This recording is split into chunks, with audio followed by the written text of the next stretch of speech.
Communication is key. So now you're talking to the newlyweds here. The couple is about to get married. You're going to give them some advice because obviously you've been in that marriage now for quite a while, 13, 12, 13, maybe 14 years.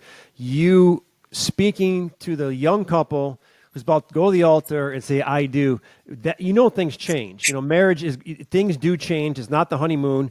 The honeymoon phase is over. Now let's get to this. We got a game of life ahead of us now. So what's the advice you're telling these young people who are getting into the game of marriage? Because it's not easy, as you know.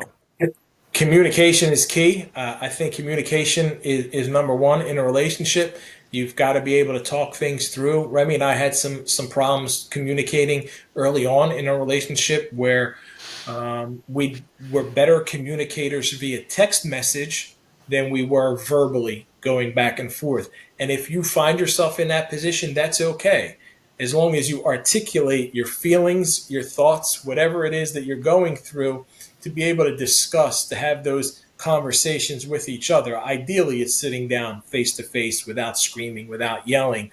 Those are challenging at times. It's going to happen. That stuff, you're not the worst wife or the worst husband in the world if that comes out in those moments. But I think communication is essential in any successful marriage, and respect.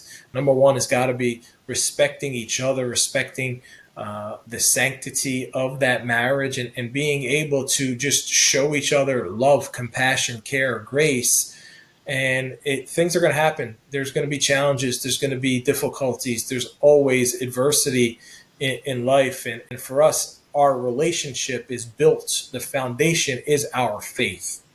And praying together, reading the Bible together just helped us immensely, especially early on when we had some challenges and something when you're first in a marriage and you're just getting used to each other and all of that stuff.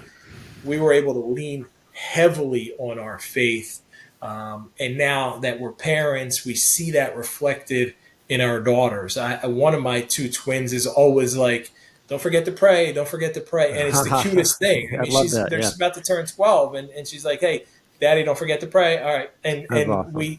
we see that in the household. We see that in the relationship. So communication, respect, and certainly what's worked for us is a prayer life together.